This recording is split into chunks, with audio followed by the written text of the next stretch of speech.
कुरान करीम फुरकान हमीद में अल्लाह तबारक व तआला ने इरशाद फरमाया, लइन शकरतुम लअज़ीदन्नकुम, अगर तुम शुक्र करोगे तो हम तुम्हें और ज्यादा देंगे। ये शादी की महफिल है, तो शादी के अंदर जहां हमारे यहाँ बहुत सारे उल्टे सुलटे काम होते हैं, वहाँ कुछ सीधे काम भी होते हैं।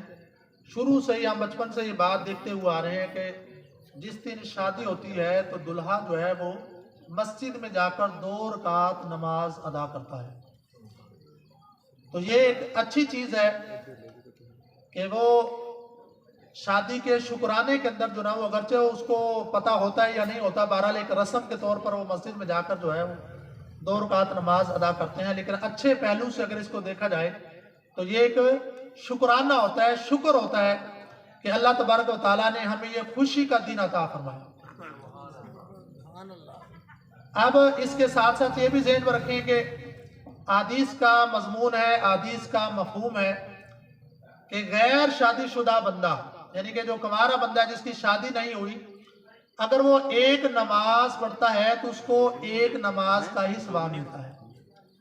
लेकिन अगर कोई शादीशुदा जिसकी शादी हो चुकी है वो शख्स नमाज पढ़ेगा तो उसको 70 नमाज पढ़ने का सवाब मिलता है। इसी तरह वो कोई भी इबादत करता है, दुरूद पाक पढ़ता है, तस्बीहात पढ़ता है, जो भी वो इबादत वाला काम करेगा उसको 70 गुना ज्यादा सवाब मिलता है। एक मरतबा सुभान अल्लाह कहेगा तो उसको 70 मरतबा सुभान अल्लाह कहने का सवाब मिलता है। सुभान अल्लाह। आप सारे बड़े खुश हैं माशाल्लाह। तो अब जो शादी है ये इंसान की जिंदगी का एक बहुत अहम हिस्सा है, एक अहम मोड़ है कि जहां से इंसान की जिंदगी बिल्कुल तब्दील हो जाती है, चेंज हो जाती है। पहले उसके मामलात किसी और तरह के थे, अब उसके मामलात किसी और तरह के हो गए। अब पहले उसकी कोई जिम्मेदारी नहीं थी, जब दिल करता रहा खा लेता रहा, जब दिल करता रहा सो जाता रहा, जब दिल करता रहा घर में आ जाता रहा, जब दिल करता रहा चला जाता रहा। लेकिन शादी के बाद उसकी जिम्मेदारियां बढ़ जाती है। उसके साथ पहले एक जिंदगी मुंसलिक हो जाती है, कुछ अरसे बाद अल्लाह ताला उनको जब औलाद अता फरमा देता है तो उस औलाद की जिंदगी भी बाप के साथ वाबस्ता हो जाती है, मुंसलिक हो जाती है। अब सरकार अलैहिस्सलाम इस दुनिया में तशरीफ लेके आए, जहां अल्लाह तबारक व तआला ने सरकार अलैहिस्सलाम को तबलीग दीन के लिए भेजा, दीन के अहकामात पहुंचाने के लिए भेजा। उसके साथ साथ सरकार अलैहिस्सलाम के भेजने का एक मकसद ये भी था कि आपने शादियां फरमाई, शादी नहीं फरमाई, शादियां फरमाई। आपकी औलाद भी हुई, आपकी बेटियां भी हुई। आपने उनके साथ सलूक करके हमें दिखाया कि अगर बेटियां हो तो उनके साथ सलूक कैसा करना है, उनकी शादी कैसी करनी है, उनकी तरबियत कैसी करनी है। आप अपने अजवाज के साथ अपने जिंदगी बसर करके हमें नमूना दिखाया कि जिसकी जोजा हो, जिसकी बीवी हो, उसके साथ कैसे जनाब वो बर्ताव करना है। ये सरकार अलैहिस्सलाम की जिंदगी के अंदर हमें ये वाज़े तौर पर यह चीज मिलती है। लेकिन अफसोस की बात है कि हमने अपनी जिंदगी के अंदर सरकार अलैहिस्सलाम हमारे लिए नमूना है। कुरान पाक के अंदर अल्लाह ताला ने वाज़े तौर पर इरशाद फरमाया, लक़द काना लकुम फी रसूलिल्लाहि उस्वतुन हसना। सरकार अलैहिस्सलाम की जिंदगी के अंदर तुम्हारे लिए बेहतरीन नमूना है।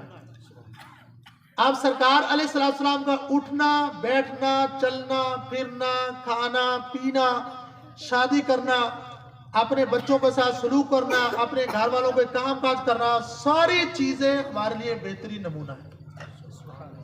लेकिन हमने इन चीजों को छोड़ दिया है, जिसकी वजह से आज हर घर के अंदर परेशानियां मौजूद है।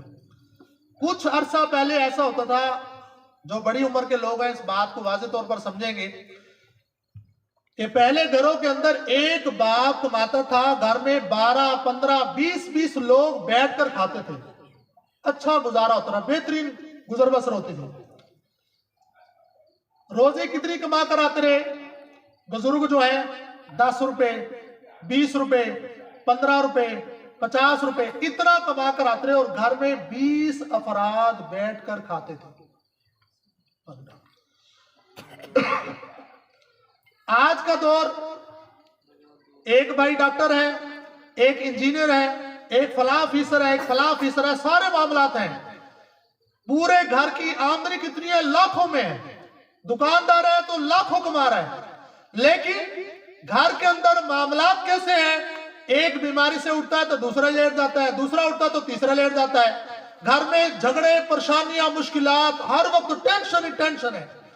घर के अंदर गंदम 15-20 मन रखी हुई है, पूरे साल की गंदम रखी हुई है। हर तरह की चीजें, हर तरह की आसाइशें मौजूद हैं।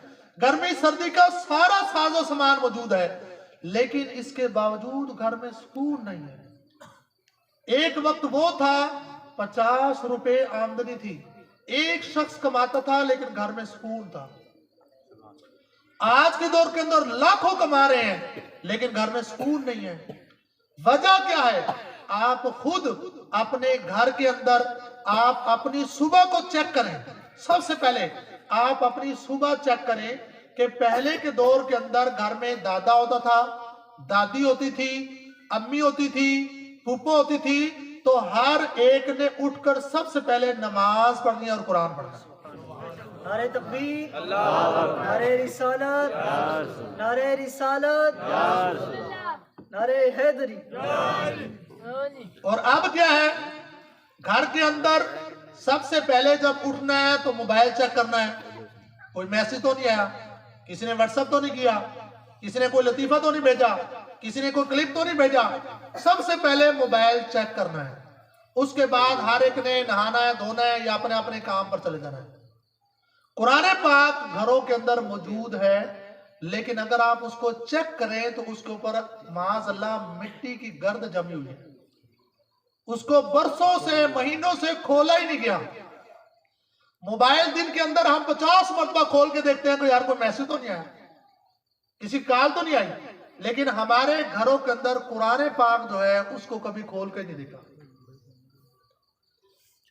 एक वजह यह है कि हमारे यहाँ इस वक्त जो परेशानियां हैं, मुश्किलात हैं, हर घर में लड़ाइयां झगड़े हैं, मसाइल हैं, परेशानियां हैं, उसकी एक वजह फजर की नमाज ना पढ़ना। दूसरी वजह, हर घर के अंदर तिलावते कुरान पाक हुआ करती थी। हमने खुद देखा है कि मस्जिद में बच्चे जाते रहे, बूढ़ों ने सबने कुरान पाक लेकर रखा होता रहा। बाजू का तो लड़ाई होती रही कि यार ये मेरा कुरान पाक है, मैं पढ़ूंगा, दूसरा कहता है मैं पढ़ूंगा। इस तरह के मामला देखे हैं। लेकिन अब किसी भी मस्जिद में आप चले जाएं, मस्जिद की अलमारी कुरान पाक से भरी हुई है, लेकिन पढ़ने वाले कितने हैं? 1 2। अलमारी के अंदर 300 कुरान रखे हुए हैं, 300, 250, 400। पढ़ने वाले मस्जिद में कितने हैं? सिर्फ 4 5। ये एक अलमिया है बहुत बड़ा, जिसकी वजह से हमारे घर घर के अंदर परेशानियां हैं, मुश्किलात हैं, बहुत ज्यादा टेंशन है। खुदकुशी, पहले के दौर के अंदर हमने लफ्ज खुदकुशी कभी सुना ही नहीं था, लेकिन अब घर घर के अंदर आप कोई भी अखबार उठा ले किसी दिन का, उसके अंदर आपको 50 से 60 खबरें मिलेंगी कि पूरे खानदान ने खुदकुशी कर ली है। क्यों जी? बाप की आमदनी कम थी, बच्चे ज्यादा थे, अखराजात ज्यादा थे, मकान किराए का था, किराएदार ने उनको कहा जी मकान खाली कर दें, आपने 3 महीने से किराया नहीं दिया, अब आप जहां जाए जो मर्जी करें, हमें अगर किराया देते हैं तो ठीक, वरना अपना जुली बिस्तरा गोल करो, हमारा मकान खाली करो। तो बाप ने दिल बर्दाश्त होकर अपने 2 या 3 या 4 बच्चों को पहले जहर खिला दिया, उसके बाद अपनी बीवी को जहर खिलाया, आखिर में खुद जहर पीकर मर गया। अब ये जो खुदकुशी है ये एक हराम चीज है। हम ये समझते हैं कि बंदा खुदकुशी कर लेगा, बंदे की जान छूट जाएगी।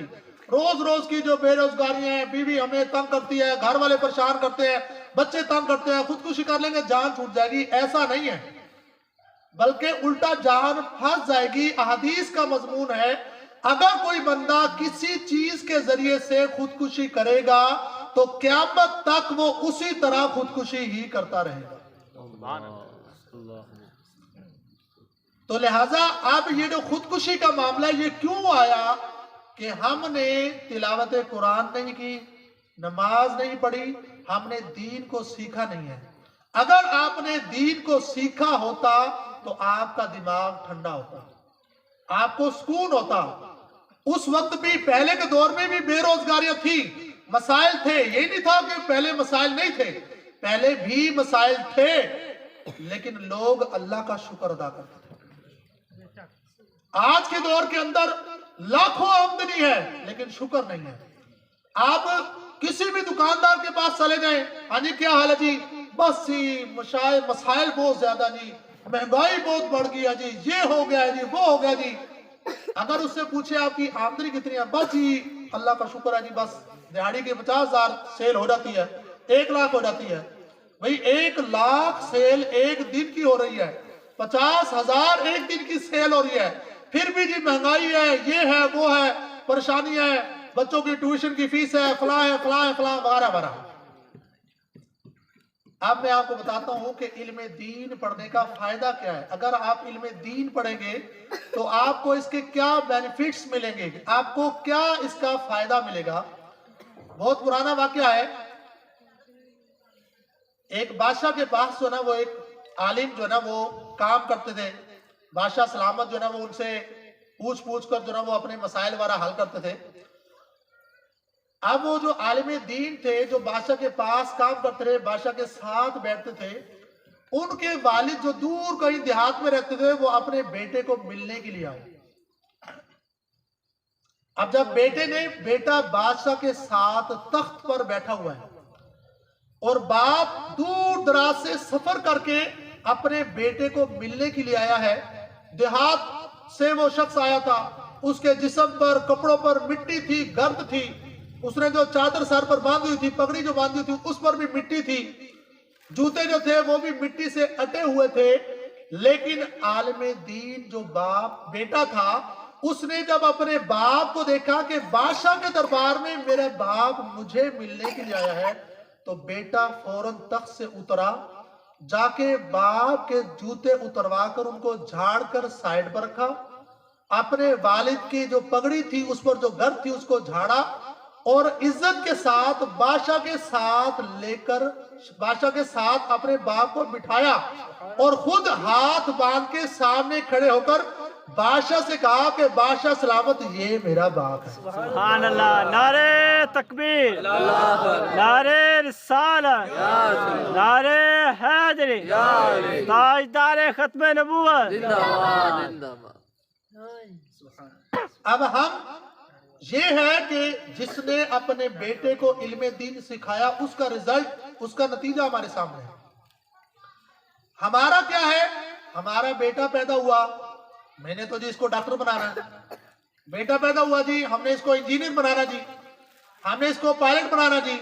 ठीक है, शरई तौर पर जायज है, ये कोई गुनाह नहीं है, लेकिन ये बात याद रखें, आप अपने बेटे को डॉक्टर बनाएं, आप अपने बेटे को जज बनाएं, इंजीनियर बनाएं, जो मर्जी बनाएं, लेकिन सबसे पहले आप अपने बेटे को मुसलमान बनाएं,